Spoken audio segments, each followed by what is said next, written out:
Good morning. How's everyone? Awesome. Thank you for being here. As Josh said, I'm Priya Krishnan, and I lead product management for our data science and AI governance at IBM's data and AI portfolio. Today's topic is all about AI governance, right? And I'm going to be talking through the session, and just in terms of a few logistics, if you all have questions, I will stay back after this, and you're welcome to come talk to me, but you're also welcome to come and grab us at the IBM booth as well for any more questions. We do want to hear from you, so please come and talk to us. Right? I'm going to start with a story. Anyone recognize this car? That's right, the DeLorean, made famous from the Back to the Future movies, right? I have a friend on my team who actually owns this car, and he calls it a labor of love, right? And from him, I learned a few things, an interesting story about this car and the owner, John DeLorean. So John DeLorean was a rising star in the automotive industry during that time. However, he found that there were certain practices that were unethical in the automotive industry itself. So his vision was actually to make a car that is actually wanted to do something ethical. And he wanted to design a car that was safe, fuel efficient, and inexpensive, okay? So he did a few things that were considered ahead of his times. For instance, he put in large back tail lights in the car so that the car can be visible at night, okay? It wasn't required at that time, but he really wanted to think ahead, and he did that. There were a few more things that he wanted to do as well, like airbags. They were not required. Regulations didn't want them, but he actually thought they were important, and he wanted to put them in the car. But he ran into production challenges. So he said, OK, let me push this out, and let me do this a little later. That was OK at that time, okay? And even the third brake light as well. So he had all these things that he wanted to do, but they were considered important, they were considered visionary, but they were not necessary, right? Now, think about now. There's a distinct change in the automotive industry from then to now, right? The regulations have changed, so have all the stipulations around what is required that goes into a car. That's a no-brainer today. Every car needs to have these things, right? So I'm telling you this story because I just want you to think about a parallel in the AI industry as well. So just like the automotive industry, there is a shift that has happened in the AI industry where there is a clear before and after picture, right? Now, we'll talk about what trends have changed in the industry here. We all know that AI is here to stay. If this conference is proof of that, then we all know that we're all here for that reason, right? So it is here to stay, and everybody wants to get value from AI. So if that is obvious, then what is really stopping us? There are 4 key trends that we're seeing over and over again as we work with clients. The first one is operationalizing AI with confidence. Moving from moving from experiments to productions, being able to do so with confidence is the first challenge and the first trend that we're seeing. The second one is really important, which is the responsible use of AI to manage risk and reputation. And we'll talk about each one of these in detail as well. The third one is something that's happening around us in the industry, just like the car regulations here. There are a huge number of AI regulations coming from external industries to us, right? The last one is that this whole arena of the playing field around this has changed. Many number of stakeholders are participating here. So everybody is involved, and everybody has a stake to make AI successful in the business. Let's talk about each one of them. First one is operationalizing AI with confidence here, right? Why is this a challenge here? I'll give you an example. One of the clients that we worked with, they had 700 models that they had built, and they had no idea how they were built. They had no idea which stage those models were in. They had no automated way to even see what was going on. So the landscape was fragmented. Everybody had built their models using their tool of choice, but there was no way to know anything about these in the entire business landscape. So because they didn't have this visibility, they didn't have a way to monitor or catalog or even know what is going on with these models, they just could not make decisions fast enough, and they could not move these models into production. Okay? Even if you have that in place, the lack of transparency and explainability. This is really, really important. And more often than not, when we think about model explainability and transparency, we think about models that are already in production. But that's not the case. You have to think entire life cycle. You have to think about even before something gets built, are we able to think about, am I using the right data for this? Is this the right kind of model? Do I have bias in my data? Do I have bias in the models that I'm even testing? So it starts throughout the life cycle. Like I said, lack of transparency and explainability, and lack of tracking it end to end. Right? And finally, automation. Okay? Without this last step, there is no scaling that's going to happen. More often than not, think about this example that I gave you about 700 models distributed. And I say, yes, I'm able to put some monitoring in place. I'm able to track it. But I do this in sort of a manual way. I can do it once. I can do it twice. But I am never going to be able to scale as I get more data, as I get more models, and as I build more applications. So this is the first challenge that we're seeing quite a bit of it. The lack of transparency, lack of end-to-end lifecycle monitoring and cataloging, and lack of automation. Okay? The second one is around risk and reputation. This should be familiar for us. Even as consumers, you and I think it's clear that we want to be able to give our money, and we want to trust a company that has ethical AI practices. And once a trust is lost, it's really hard to get it back. Nobody wants to be in the press for the wrong reasons, right? So think about companies want to be able to manage the risk and the reputation around this. However, there are companies that are actually going a step further, and they are thinking about making this proactively a part of their strategic imperative to think about ethical and transparent AI. Okay? And we should all be thinking about that more explicitly if we haven't. We don't want to catch it after the shoe drops, right? We want to be able to proactively think about this as a first principle of design. The third one we talked about is the external force, which is around the regulations. In the past, what happened was these were strategies that were getting formulated. Think about the data governance industry, how that changed, right? They were principles, strategies, and then they moved into actual regulations. AI is going through the same shift here. So these were strategies in the past, but now these are actually getting translated into real policies that companies have to follow. And today, these regulations are coming throughout the globe in every industry. And if you actually look at the timeline, you can see how fast it's coming. It used to be once a year, maybe once in 2 years.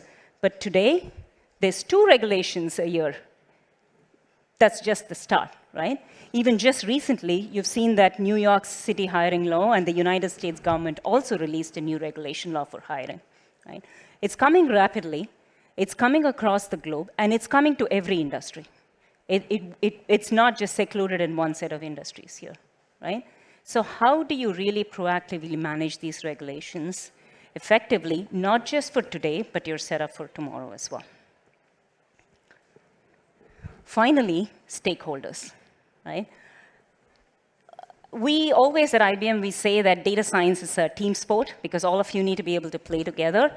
Now that playing field has actually increased to even beyond data scientists, even beyond what we call model regulators, because everybody has a stake here when you think about AI today, right? If there is a risk to profitability, that's a problem. Actually, there's one thing that I wanted to talk about in regulations, right?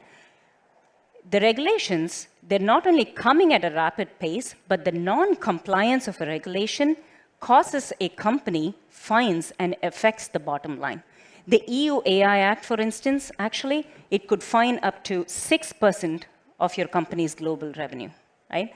Nobody wants that, so the CFO gets involved because there is a risk to profitability. There is a brand and reputation risk. So obviously you have a CMO that's getting involved. So there's multiple stakeholders in an enterprise that are actually coming together to make sure that your AI is ethical, it's governed, it's effective, and it gives what it's supposed to do. All right, so we talked about these 4 challenges, and that is where comes the idea and the need and the promise of AI governance, right?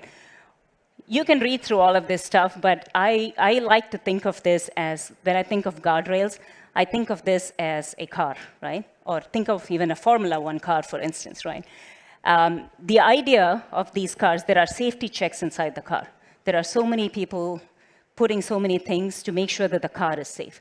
But none of that is to slow down the car. It's actually to help the car get faster safely, okay? So when you think about AI governance, I would urge you to think about it that way. Very often, people think about the word of governance and associate it negatively, but that's really not the case. When you think about AI governance, it's actually designed to help you get value from AI faster with guardrails around it. That's the whole idea of AI governance. You want to be proactively managing this so you're not caught in a bad state later. Okay? So what is a good AI governance solution? Or as from IBM, when we think about an AI governance solution, we think about this in terms of 3 key capabilities. And these 3 capabilities, again, are designed based on the problems and the trends that we've seen and working with many, many, many clients here, right? The first one is lifecycle governance. This is where you're able to monitor, catalog, and understand what is actually going on with your models, right? What data was used? What kind of model experimentation was done? What kind of models are there for me? Can I automatically know what is happening as the model moves through the life cycle? Okay?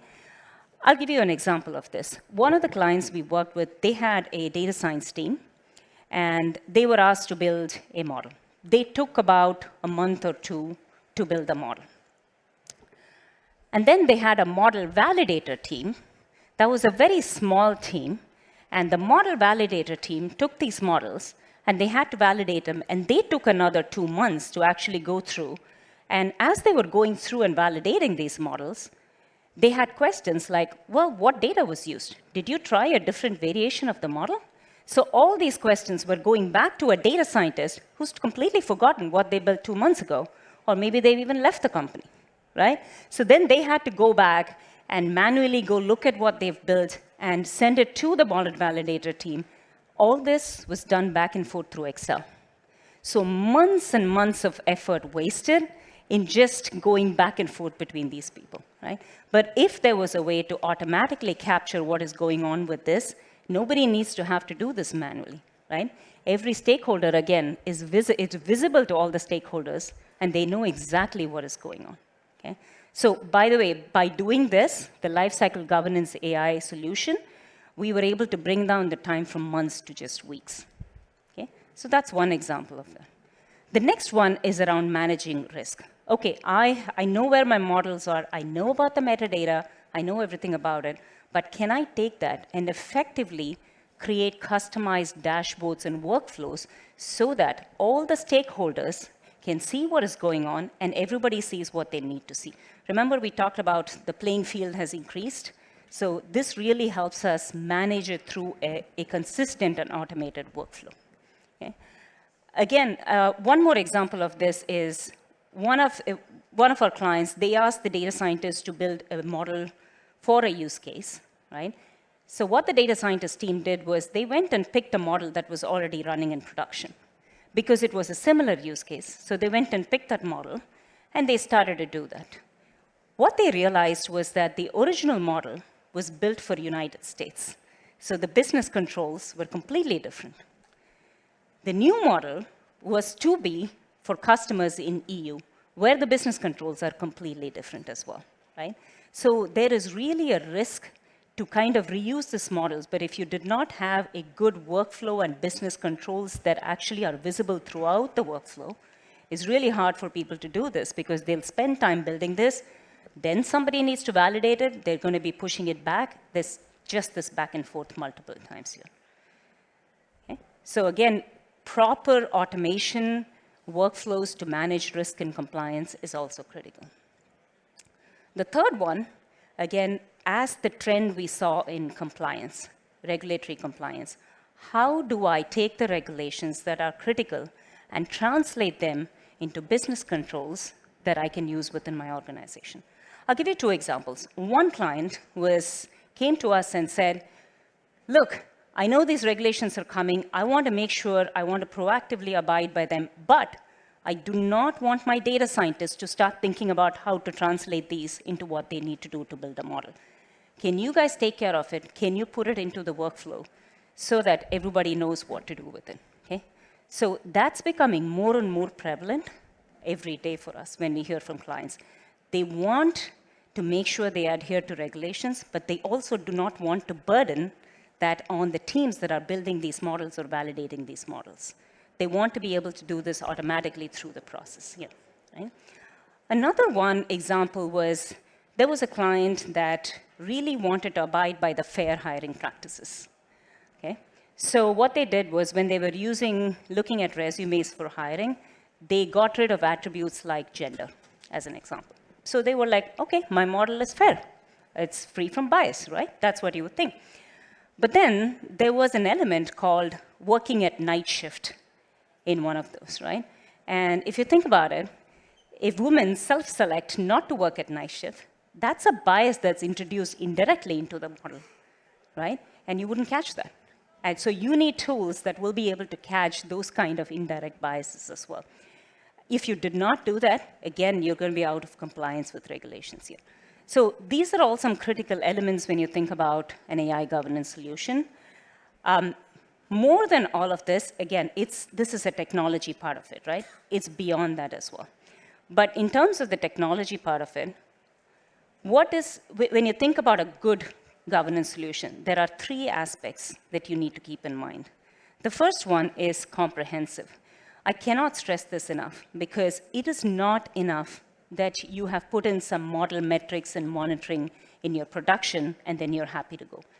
It is important that the orchestration of this is throughout the life cycle. Right from the time that somebody is using data, can you ensure that the data is free from bias? That's a great place to start. So right from the time that you get the data, to your development of the models, to your testing, to your validation, to production, make it consistent throughout the life cycle. The second one is open. The first things is that when we talk to clients, like I said, somebody who had 700 models, right? They didn't use just our technology to build these models. They've used a variety of technologies because their data scientists want to use whatever they want to use to be comfortable with, right? So a good solution should be able to augment whatever technology is already in place and whatever processes are in place as well. So open is another thing. It's really important to be able to augment what is already in place. The last one is automation. Again, none of this would work until it is automated so that you can operationalize at scale here. Okay? So I've talked about the AI governance problems. I talked about the solution in the three pillars that we talked about, and it's important to be comprehensive, open, and automated. I do want to stress on the importance of this, right? It's not technology alone that's going to carry you all the way here. A good AI governance solution has the trifecta of people, process, and technology together, right? And more often than not, that's where we start. When we go in, the first thing is we actually do a workshop with clients, and we talk about who are the stakeholders, who is invested in making this successful. Can everybody be committed to making this successful, whoever needs to be, right? Think about the stakeholder map. That's increased as well. So make sure that the right people are involved in the process here. The second one is the process itself, right? What are the processes that need to be augmented? What are the processes that need to be eliminated? What are the processes that need to be created new, right? It doesn't always have to be something new. You don't have to throw out what you have. Again, you could augment what you have. So think about the process element of it as well.